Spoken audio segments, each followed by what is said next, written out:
সূরা মাইদা থেকে 87 এবং 88 নম্বর দুটি আয়াত তেলাওয়াত করেছি। আল্লাহ রাব্বুল আলামিন যদি তৌফিক দান করেন এই দুটি আয়াতের নির্ভরযোগ্য মুহাদ্দিসদের মতামত আপনাদের সামনে তুলে ধরব ইনশাআল্লাহ। চলুন আমরা শুরু করি। সকলে পড়ুন আউযু বিল্লাহি মিনাশ শাইতানির রাজীম। বিসমিল্লাহির রাহমানির রহিম। ইয়া আইয়ুহাল্লাযীনা আমানু লা তুহাররিমু طيبات ما أحل الله لكم ولا تعتدوا إن الله لا يحب المعتدين কার ঘোষণা? সবাই বলেন কার ঘোষণা? আল্লাহ রাব্বুল আলামিন কোরআনুল কারীমে সূরা মাইদার 87 নম্বর আয়াতে উল্লেখ করেছেন, ইয়া আইয়ুহাল্লাযীনা আমানু হে ঈমানদারগণ লা তুহাররিমু তাইয়্যিবাতি মা আহাল্লাল্লাহু লাকুম ওয়া লা তা'তাদু। আমি আল্লাহ রাব্বুল আলামিন তোমাদের উপর যে সমস্ত খাদ্যগুলো হালাল করেছি সেগুলো তোমরা হারাম হিসাবে গ্রহণ করবে না। ওয়া লা তা'তাদু ইন্নাল্লাহা লা ইউহিব্বুল মু'তাদিন। আল্লাহ রাব্বুল আলামিন বলেছেন তোমরা সীমা লঙ্ঘন করবে না। যারা সীমা লঙ্ঘন করে আল্লাহ রাব্বুল আলামিন তাদেরকে ভালোবাসে না। তো ভাইরা আমার, আল্লাহ রাব্বুল আলামিন কোরআনুল কারীমে সূরা মাইদার 87 নম্বর আয়াত নাযিল করলেন। তিরমিজি শরীফের ভিতরে উল্লেখ করা হয়েছে, তিরমিজি শরীফের হাদিস, আল্লাহর রাসূলের সাহাবী হযরত আব্দুল্লাহ ইবনে আব্বাস রাদিয়াল্লাহু তাআলা বর্ণনা করেন, রাসূলুল্লাহ সাল্লাল্লাহু আলাইহি ওয়াসাল্লাম সাহাবাদেরকে নিয়ে তিনি একটি আলোচনা সভা করলেন। রাহমাতুল আলামিন সেই আলোচনার ভিতরে যে বিষয়বস্তু তিনি এনেছেন, যে বিষয়বস্তু নিয়ে আলোচনা করেছেন, সেই বিষয়বস্তুটি ছিল হচ্ছে কিয়ামত সম্পর্কে, জান্নাত জাহান্নাম সম্পর্কে, আখিরাত সম্পর্কে নবীজি সাল্লাল্লাহু আলাইহি ওয়াসাল্লাম বয়ান করেছেন।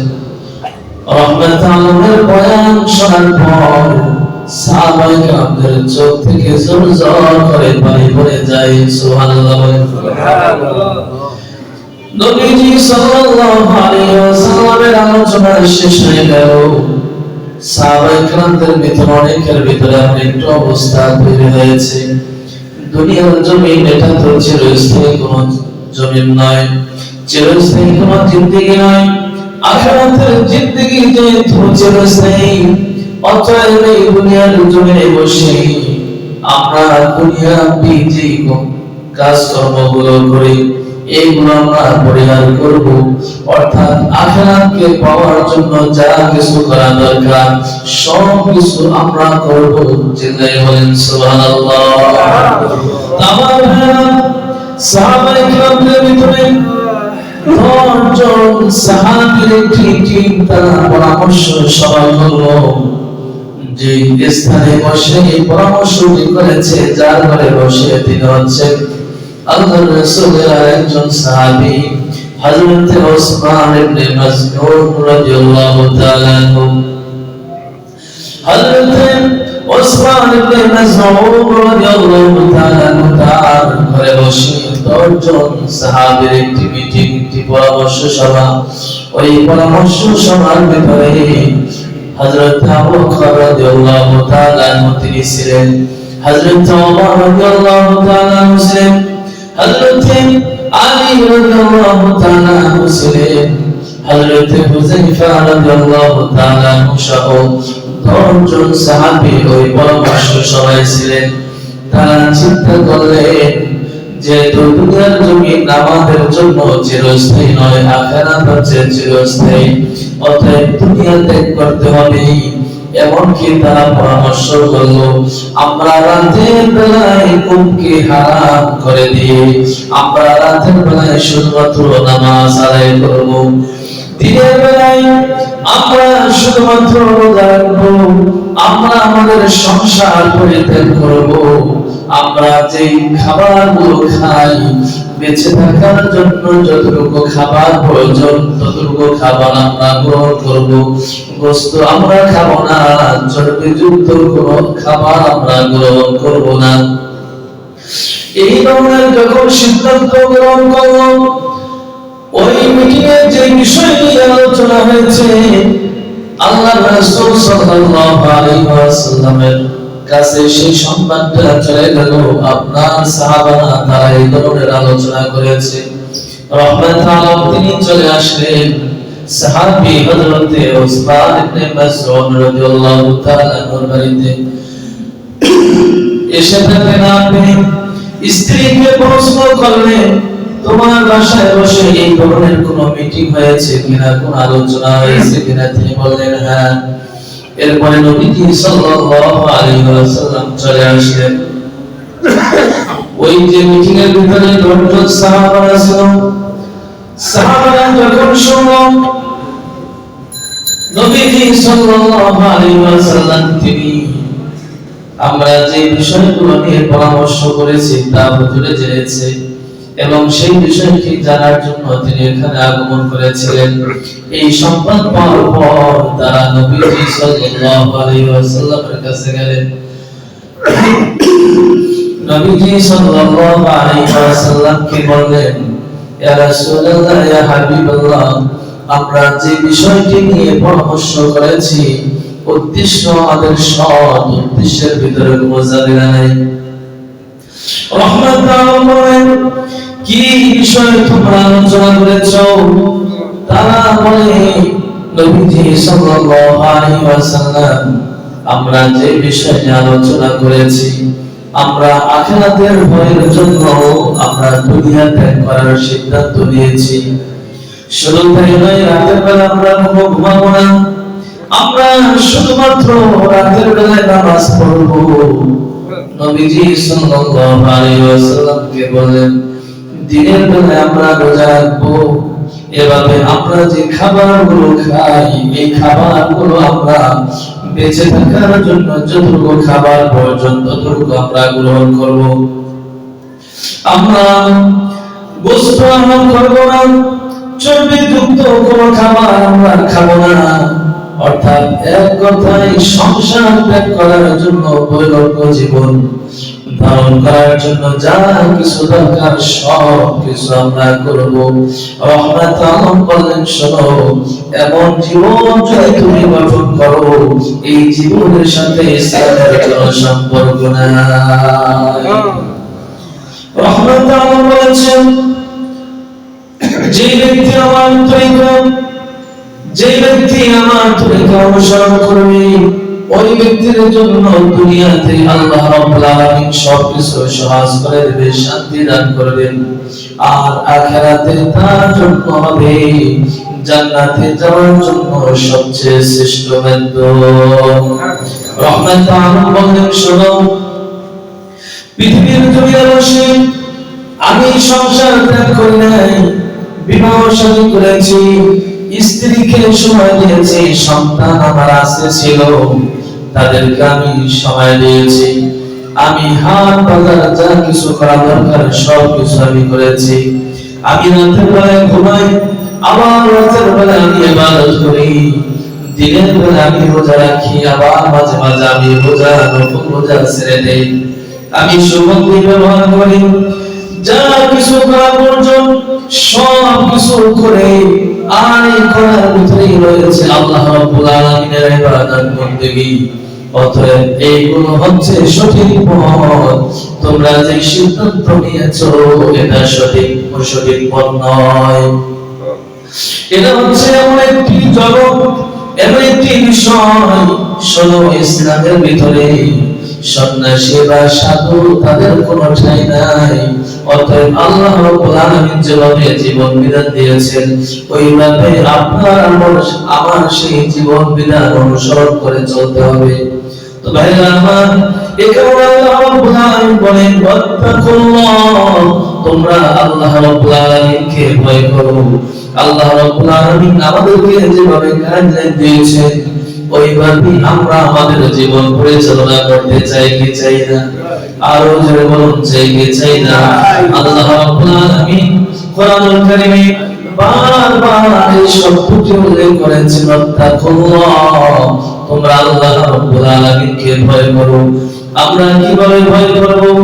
নবীজি সাল্লাল্লাহু আলাইহি ওয়াসাল্লাম দুনিয়ার জমিন থেকে যখন বিদায় গ্রহণ করলেন আমাদের জন্য দুটি জিনিস রহমতাও রেখে দিয়েছেন। কয়টা জিনিস? একটি হচ্ছে কোরআন আর একটি হচ্ছে সুন্নাহ। এই দুটি জিনিস যদি আমরা ফলো করি, অনুসরণ করি, তাহলে আমাদের জন্য জান্নাত সহজটা কঠিন। এটা আল্লাহ রাব্বুল আলামিন বলেছেন যালিকাল কিতাবু লা রাইবা ফীহি হুদাল লিল মুত্তাকিন। কোরআনুল কারীমে আল্লাহ রাব্বুল আলামিন সর্বপ্রথম জানিয়ে দিলেন যালিকাল কিতাবু লা রাইবা ফীহি, এটা এমন একটি কিতাব এই কিতাবের ভিতরে কোনো সন্দেহ নাই। আর এই কিতাব হচ্ছে যারা মুত্তাকি আল্লাহ রাব্বুল আলামিনকে ভয় করে তাদের জন্য হচ্ছে এই কোরআনুল কারীম হচ্ছে হেদায়েত। তো ভাই আমার, মুত্তাকি কাদেরকে বলা হয়? যারা আল্লাহ রাব্বুল আলামিনকে ভয় করে তারাই হচ্ছে মুত্তাকি, আর তারাই হচ্ছে তাকওয়াবান। হযরত ওমর রাদিয়াল্লাহু তাআলা তিনি আল্লাহর রাসূলের একজন সাহাবী হযরত উবাই ইবনে কাব রাদিয়াল্লাহু তাআলা কে প্রশ্ন করলেন, ভাই তুমি একটু তাকওয়া সম্পর্কে আমাকে একটু অবগত করো, তাকওয়া জিনিসটা কি? হযরত উবাই ইবনে কাব রাদিয়াল্লাহু তাআলা তিনি বললেন, ভাই ওমর শোনো, তাকওয়া হচ্ছে এমন একটি বিষয় যদি কোনো ব্যক্তি কাঁটাযুক্ত রাস্তা দিয়ে বা কোনো এলাকা দিয়ে সে যদি অতিক্রম করে কিন্তু তার ওই মাথায় যেতে হবে, কিন্তু সব জায়গায় কাটা রয়েছে, এমন ব্যক্তি ওই মাঠ অথবা রাস্তা কিভাবে অতিক্রম করবে? তার মাথা এভাবে উঁচু করে করে তার আঙ্গুলের মাথায় পড়বে, আস্তে আস্তে যেভাবে তিনি চলে যায়। তারপর হচ্ছে এমন একটি বিষয়, তুমি তোমার জীবনকে এমন সুন্দরভাবে তুমি গঠন করবে তোমার জীবনের ভিতরে যেন গুনাহ বলতে কোনো কিছু না আসে। সুবহানাল্লাহ। তামাম এখন আল্লাহ রাব্বুল আলামিন বলেছেন এই কোরআনুল কারীম আমি আল্লাহ রাব্বুল আলামিন তোমাদের জন্য দিয়েছি। এই কোরআনুল কারীম হচ্ছে তোমাদের জন্য উপদেশ। আল্লাহ রাব্বুল আলামিন কোরআনুল কারীমে বলেন ওয়া ইন্নাহু লাতাযকিরাতুল লিল মুত্তাকিন, যারা মুত্তাকি আল্লাহ রাব্বুল আলামিনকে ভয় করে আল্লাহ রাব্বুল আলামিন তাদের জন্য এই কোরআনুল কারীম নাযিল করেছেন। তারা এই কোরআনুল কারীম থেকে উপদেশ গ্রহণ করবে আর তিনি তার জীবনে বাস্তবায়ন করবে। বলুন সুবহানাল্লাহ। শুধু তাই নয়, নবীজি সাল্লাল্লাহু আলাইহি ওয়াসাল্লামের কাছে প্রশ্ন করা হলো, ইয়া রাসূলুল্লাহ, ইয়া হাবিবাল্লাহ, মান আকরামুন নাস, পৃথিবীর জমিনে কোন ব্যক্তি সবচেয়ে বেশি সম্মানিত? আমরা যারা আছি এখানে আমরা হয়তো একজনে বলতে পারবো, ওদের সবাই বলতে পারবো না কোন ব্যক্তি পৃথিবীর ভিতরে সবচেয়ে বেশি সম্মানিত। আল্লাহর রাসূল সাল্লাল্লাহু আলাইহি ওয়াসাল্লাম জবাব দেয়, পৃথিবীর ভিতরে সবচেয়ে বেশি সম্মানিত হচ্ছে ওই ব্যক্তি যার ভিতরে আল্লাহ রাব্বুল আলামিনের ভয় রয়েছে, যার ভিতরে তাকওয়া রয়েছে। সুবহানাল্লাহ। আমার ভাইরা, এই পৃথিবীর জমিন থেকে আপনি বিদায় গ্রহণ করবেন, আমিও বিদায় গ্রহণ করব, সবাই বিদায় গ্রহণ করব। এই বিদায় গ্রহণ করার পূর্বে আমাদের প্রস্তুতি দরকার আছে কিনা বলেন? কিভাবে প্রস্তুতি গ্রহণ করবেন রাসূলুল্লাহ সাল্লাল্লাহু আলাইহি ওয়াসাল্লাম এই বিষয়ে আমাদেরকে জানিয়েছেন। আল্লাহ রাব্বুল আলামিন কোরআনুল কারীমে বলেন, يا أيها الذين آمنوا اتقوا الله ولتنظر نفس ما قدمت لغد واتقوا الله إن الله خبير بما تعملون পৃথিবীর জমি থেকে আপনি আমি সবাই বিদায় গ্রহণ করব, কিন্তু এই পৃথিবীর জমি আপনি ছিলেন 30 বছর, 40, 50, 80, 100 বছর ছিলেন, কিন্তু আখিরাতে তো আপনার 70 হাজার বছর আপনার সেখানে থাকতে হবে। পৃথিবীর জমিনে যদি আপনি থাকার জন্য আপনি যদি ঢাকায় চাকরি করেন অথবা আপনি কোন এলাকায় চাকরি করলেন, সেখানে আপনার ওই চাকরি স্থানে আপনার 30 বছর থাকতে হবে।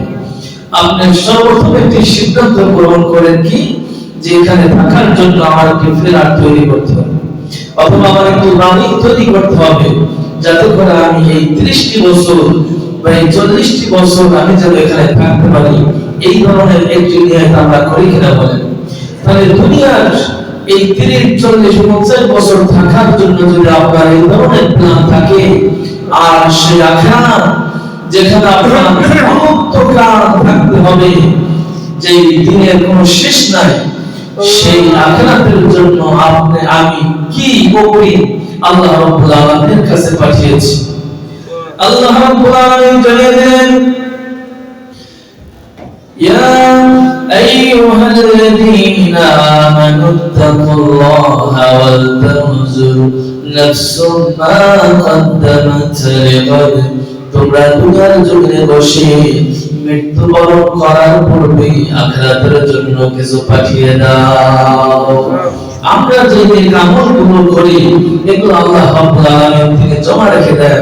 মানুষ যখন দুনিয়ার জমিন থেকে বিদায় গ্রহণ করবে, যদি তার আমলের পাল্লা ভারী হয়ে যায়, আল্লাহ রাব্বুল আলামিন তাকে মাফ করে দেন। সুবহানাল্লাহ। আমার ভাইরা, রাসূলুল্লাহ সাল্লাল্লাহু আলাইহি ওয়াসাল্লাম বলেছেন, তাকওয়াল্লাহি রাসূল কুল্লি হিকমাতিন। রাহমাতাল বলেছেন, সমস্ত ধর্মীয় জ্ঞান, সমস্ত ধর্মীয় বুঝ এর চেয়ে শ্রেষ্ঠ হচ্ছে তাকওয়া। যার ভিতরে তাকওয়ার জ্ঞান রয়েছে, তাকওয়ার বুঝ রয়েছে, ওই ব্যক্তি কোনোভাবে কোনো অন্যায় কাজ করতে পারে না, গুনাহের কাজ করতে পারে না। ওই ব্যক্তি দুনিয়ার জমিনে বসে শরীয়ত বিরোধী কোনো কাজ করতে পারে না।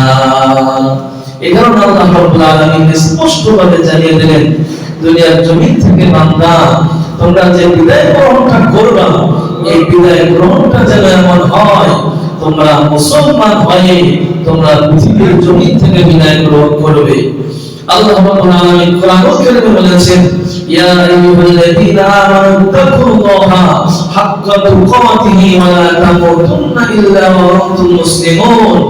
তোমরা পৃথিবীর জমিন থেকে পরিপূর্ণ মুসলমান হয়ে এরপর তোমরা বিদায় গ্রহণ করো। এখন আমরা তো বিদায় গ্রহণ করব, কে কোন সময় করব, কোন হালতে করব আমরা কেউ জানি না, কিন্তু সেই বিদায় গ্রহণ করার যে প্রস্তুতি, এই প্রস্তুতিকে আমরা গ্রহণ করেছি। কথা বলে কেউ আমরা করি নাই। আল্লাহ মাফ করুক, এই মুহূর্তে যদি আমরা কেউ না কেউ মারা যায়, তাহলে আমার জীবনের যে অবস্থা, আমরা কি যাওয়ার মতো সেই ধরনের প্রস্তুতি নিয়েছি? পৃথিবীর জমিনে বসে মনে রাখবেন, যদি আমি কোনো দেশীয় কোনো আইনের খেলাপ করি, ওই আইনের খেলাপ করার কারণে হয়তোবা সরকারের চোখ অথবা আইন শৃঙ্খলা বাহিনীর চোখ আমি আপনি ফাঁকি দিতে পারবো। এমনকি হতে পারে অনেকে ফাঁকি দেয়, হয়তোবা আমি আমরাও পারবো, কিন্তু আল্লাহ রাব্বুল আলামিন তার যে চোখ, এটা ফাঁকি দেওয়ার কোনো সুযোগ নাই। এখানে আমরা হয়তো বুঝতে পারি যে আমরা ইবাদত করি আর না করি, যেদিন মারা যাব তওবা করব, সেই তওবা আপনার আমার নসিবে আছে কিনা আল্লাহ রাব্বুল আলামিন ভালো জানেন। অতএব প্রস্তুতি আমাদের গ্রহণ করতে হবে। মৃত্যুর যেহেতু কোনো গ্যারান্টি নাই, এখন থেকে আমরা প্রস্তুতি গ্রহণ করতে চাই কি চাই না?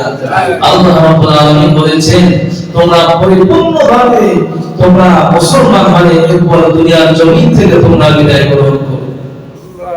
তো আমার ভাইরা, আপনি যদি মনে করেন আমি যে গুনাহ কাজ করি, শরীয়ত বিরোধী যে কাজগুলো করি, এটা দুনিয়ার কোনো মানুষ দেখে না, মেনে নিলাম দুনিয়ার কোনো মানুষ দেখে না, কিন্তু আল্লাহ রাব্বুল আলামিন তিনি দেখেন কিনা?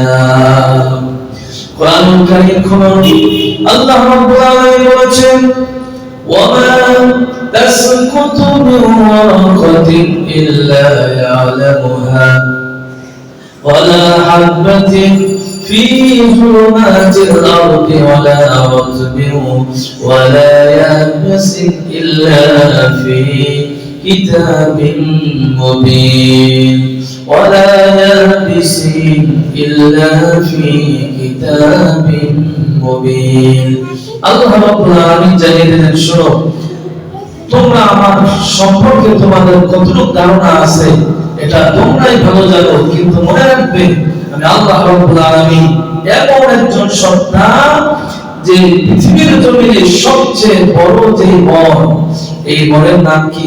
আমাজন বন। এই বনের ভিতরেও যদি একটি পাতা কখন পড়বে বা একটি বীজ কখন জন্মাবে, মাটির নিচে তার কি হালত, সব কিছু সম্পর্কে আমি আল্লাহ রাব্বুল আলামিন অবগত রয়েছে। সুবহানাল্লাহ। আমার ভাইরা, আল্লাহ রাব্বুল আলামিনের কুদরতি চোখ ফাঁকি দেওয়ার কোনো সুযোগ নাই। যেদিন আপনাকে আমাকে পাকড়াও করবে, আল্লাহ রাব্বুল আলামিনের সেই হাত থেকে বাঁচার কোনো সুযোগ আপনারও নাই, আমারও নাই। আর আল্লাহ রাব্বুল আলামিন যদি কাউকে ধরে, এখানে সুপারিশ করার মতো কারো কোনো শক্তি হবে না। আল্লাহ রাব্বুল আলামিন বলেছেন, ওয়ালা ইউসিকু ওয়াসাকাহু আহাদ। আল্লাহ রাব্বুল আলামিন বলেন, আল্লাহ রাব্বুল আলামিন যদি কাউকে শাস্তি দেন, কাউকে যদি তিনি ধরেন, সেখানে সুপারিশ করার মতো দ্বিতীয় আর কেউ নেই। শুরুতেই নয়, আল্লাহ রাব্বুল আলামিন আরো বলেছেন, লা ইউআযিবু আযাবাহু আহাদ। আল্লাহ রাব্বুল আলামিন যদি কাউকে শাস্তি দেন, কাউকে আযাব দেন, সেখানেও সে আযাব থেকে বাঁচাবার আর কেউ নেই। তো ভাইরা আমার, আপনাকে আমাকে আল্লাহ রাব্বুল আলামিন যে সমস্ত ফেরেশতাদের মাধ্যমে আপনাকে আমাকে শাস্তি প্রদান করবে, ভাই খেয়াল করে শুনুন, ওই ফেরেশতাদের অবস্থা এমন, তারা চোখ থেকে আপনাকে দেখবে না। আপনি তাকে বলবেন, ভাই ফেরেশতাকে বলবেন আমাকে মাফ করে দাও, তারা এখানে শুনবে না যে আপনি কান্নাকাটি করার পর আপনার প্রতি মায়ার জন্য গ্রহণ করবে, এরপর আপনাকে মাফ করবে। বিষয়টি এমন নয়, তারা আল্লাহ রাব্বুল আলামিনের হুকুম পালন করবে। যতটুকু শাস্তি পর্যন্ত ততটুকু আপনাকে এই ফেরেশতারা শাস্তি প্রদান করবে। আল্লাহ রাব্বুল আলামিন সমস্ত আযাব ও গজব থেকে আমাদের সবাইকে হেফাজত করুন, সকলে আমিন। তো ভাইরা আমার, বলতেছিলাম তাকওয়ার বিষয়। হযরতে ওমর রাদিয়াল্লাহু তাআলা আনহু তিনি একবার ঘর থেকে বের হলেন, সফরের উদ্দেশ্যে বের হলেন। প্রতিমধ্যে একজন রাখালের সাথে দেখা। ওই রাখালকে বললেন, আমি পরীক্ষা করার জন্য, তার ঈমান পরীক্ষা করার জন্য বললেন, আমি একজন আগন্তুক, অনেক দূর থেকে আমি এসেছি, আমার খিদে লেগেছে, আমাকে একটু দুধ পান করার ব্যবস্থা করো। আরেকটি পরামর্শ তোমাকে দেই, আমার কাছে কিছু টাকা পয়সা রয়েছে, আমি ক্ষুধার্ত, একটি বকরি কিছু টাকার বিনিময়ে তুমি আমাকে দিয়ে দাও। যদি তোমার মালিক তোমাকে প্রশ্ন করে, তুমি বলবে জঙ্গল থেকে হিংস্র প্রাণী এসে একটি বকরি খেয়ে ফেলেছে। তুমি এভাবে বলে তুমি পার পেয়ে যাবে, আর আমি যে টাকা পয়সা গুলো দেব, এগুলো দিয়ে তুমি উপকৃত হয়ে যাবে। কি কত সুন্দর কথা! এবার ওই রাখাল থেকে জবাব দিলেন, আপনাকে আমি চিনি না, কোন এলাকা থেকে আপনি এসেছেন তা আমি জানি না, কিন্তু আমি জানতে চাই, ইয়া হাদা ফাইনাল্লাহ, দুনিয়ার কোন মানুষ দেখবে না, আমার যে মালিক, ওই মালিক সেও দেখবে না, যা বলবো সে মেনে নেবে। আপনিও কারোর কাছে বলবেন না সব ঠিক আছে, কিন্তু এই ধরনের অন্যায় কাজ যখন আমি করব, আমার রব আল্লাহ রাব্বুল আলামিন তিনি দেখবেন কিনা। সুবহানাল্লাহ। হযরত ওমর রাদিয়াল্লাহু তাআলা তিনি বললেন, ভাই রাখাল, আমি হচ্ছি আমিরুল মুমিনিন হযরত ওমর। আমি তোমার কাছ থেকে বকরি নেওয়ার জন্য আসি নাই, দুধ পান করার জন্য আমি আসি নাই। আমি এসেছি তোমার ঈমান এবং আমল পরীক্ষা করার জন্য। ওই লোকটির জন্য হযরত ওমর রাদিয়াল্লাহু তাআলা দোয়া করে দিলেন আর বললেন, শোনো, তোমার মতো ন্যায় নিষ্ঠাবান লোক পৃথিবীর জমিনে যতদিন থাকবে ততদিন পর্যন্ত পৃথিবীর জমিনে কোনো বিশৃঙ্খলা, কোনো অশান্তি আসবে না। চিল্লায়ে বলেন সুবহানাল্লাহ।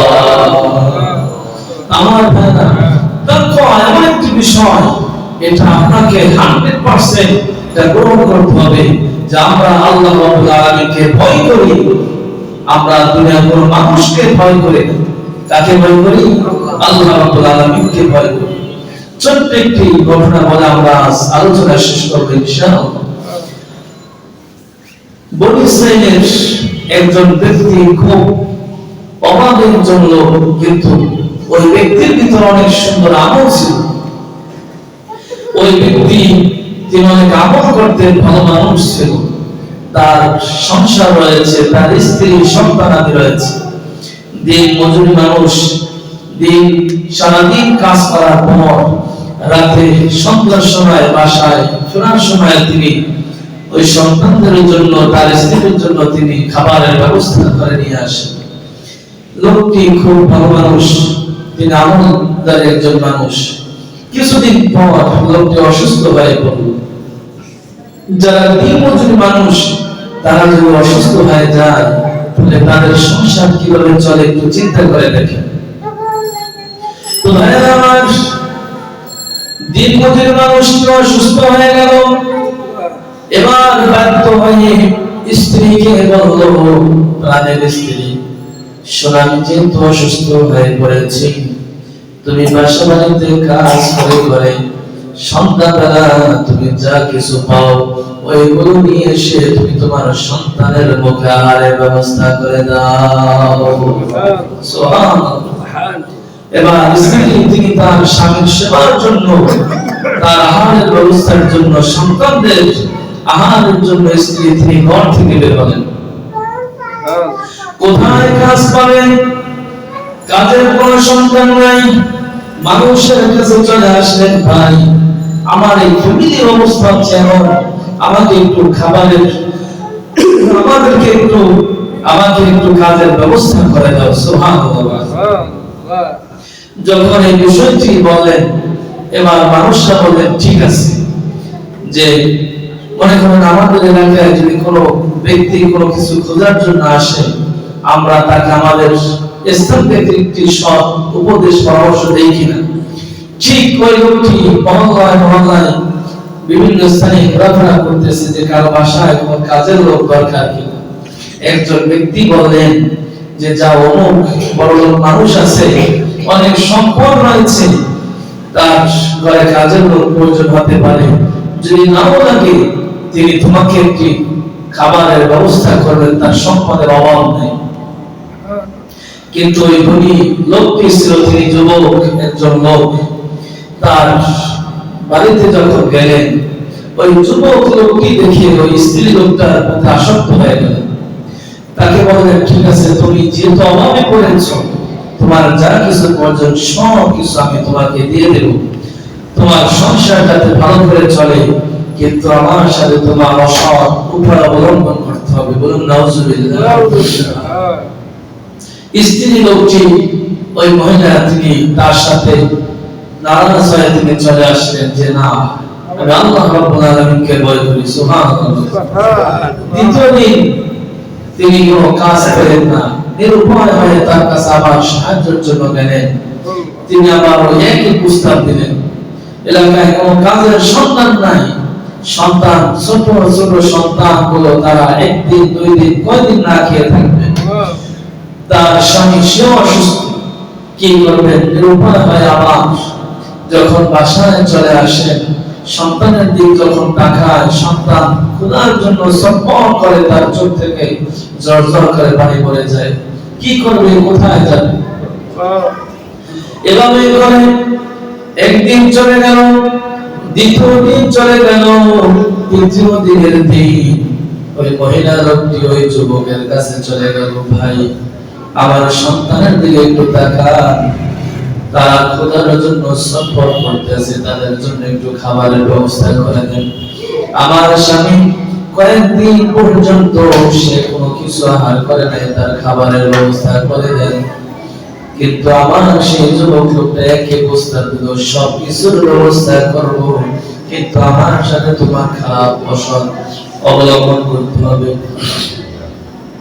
যখন এই বিষয়টি বললেন, ঠিক আছে। এবার স্ত্রী লোক তিনি চিন্তা করেন, এই লোকটা যেহেতু আমার সাথে খারাপ আচরণ করতে ইচ্ছা করেছে, আমি মেনে নিলাম, যদি তিনি কোনো কিছু আহারের ব্যবস্থা করে আমার স্বামী সেও বেঁচে যাবে, সন্তানরা বেঁচে যাবে। সুবহানাল্লাহ বলেন। আর আল্লাহ রাব্বুল আলামিনের কাছে তওবা করব, আল্লাহ নিরুপায় হয়ে এই ধরনের কাজ করেছি, তুমি মাফ করে দাও। তো ভাইরা আমার, স্ত্রী ওই মহিলা লোকটি যখন রাজি হয়ে ওই পুরুষ লোকটির কামরায় যখন চলে গেল, যখন তার কাছে যাওয়ার পর স্ত্রী লোকটির শরীর থরথর করে কাঁপতে শুরু করেছে।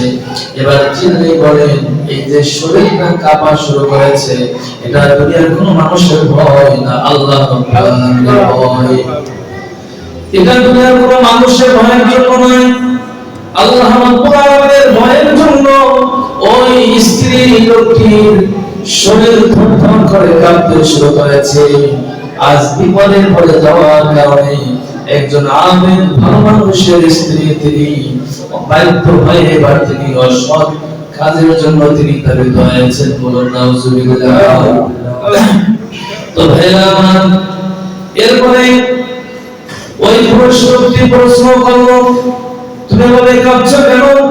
তখন তিনি জবাব দেয়, আমি আমার যে শরীর কাঁপা শুরু করেছে, এটা দুনিয়ার কোনো ভয়ের জন্য নয়, আমি আল্লাহ রাব্বুল আলামিনকে ভয় করি, এজন্য আমার শরীর কাঁপতে শুরু করেছে। আমি একজন সতীসাধ্বী নারী, আমার প্রাণের স্বামী হয়েছে, আমি আর বিপদে পড়ে আপনার কাছে এসেছি, আপনি খুব প্রস্তাব দেওয়ার কারণে এর উপায় আমি সেটা গ্রহণ করেছি।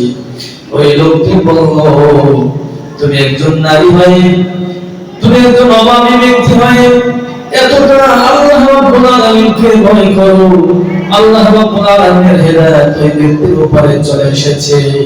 এবার তিনি নিজেই সিদ্ধান্ত গ্রহণ করেছেন, শোনো, যেহেতু তুমি অভাবী হওয়ার পরেও আল্লাহ রাব্বুল আলামিনকে এতটা ভয় করো, আর আল্লাহ রাব্বুল আলামিন আমাকে এত সম্পদ দিয়েছেন, এত অর্থ দিয়েছেন, এত কিছু দেওয়ার পর তোমার যেহেতু হাজার গুণে আমাকে বেশি আল্লাহ রাব্বুল আলামিনকে ভয় করতে হয়, অতএব আমি আজ থেকে তওবা করলাম, আমি আল্লাহ রাব্বুল আলামিনকে তোমার চেয়ে অনেক বেশি ভয় করি। সুবহানাল্লাহ। এরপরে ওই যুবক ব্যক্তি তিনি আল্লাহ রাব্বুল আলামিনের এমন ভয় তার ভিতরে চলে আসলো, তিনি মুমিন মুত্তাকি হয়ে গেল, আর স্ত্রী ওই যে মহিলাটি তাকে ছেড়ে দিল। আল্লাহ রাব্বুল আলামিন তার এই তওবা, তার এই বিষয়টা আল্লাহ রাব্বুল আলামিন কবুল করেছেন। সুবহানাল্লাহ। এরপরে ওই যুবক লোকটি তাকে ধন সম্পদের ব্যবস্থা করে দিয়েছে, তিনি সেগুলো নিয়ে এসে তার প্রাণের স্বামী এবং সন্তানের মুখে তিনি আহারের ব্যবস্থা করেছেন। সুবহানাল্লাহ। অতএব আমরা যে যে অবস্থায় থাকি, সবচেয়ে যদি আমরা আল্লাহ রাব্বুল আলামিনকে বেশি ভয় করি, আমাদের দুনিয়া এবং আখিরাতে কল্যাণ শান্তি লাভ করবেন কে? আল্লাহ রাব্বুল আলামিন। অতএব আমরা সব সময় আল্লাহ রাব্বুল আলামিনকে ভয় করব ইনশাআল্লাহ। আল্লাহ রাব্বুল আলামিন আমাদের সবাইকে যেন কবুল করেন, সকলে আমিন। আরো জোরে বলুন আমিন। আলহামদুলিল্লাহি রাব্বিল আলামিন। আসসালামু আলাইকুম।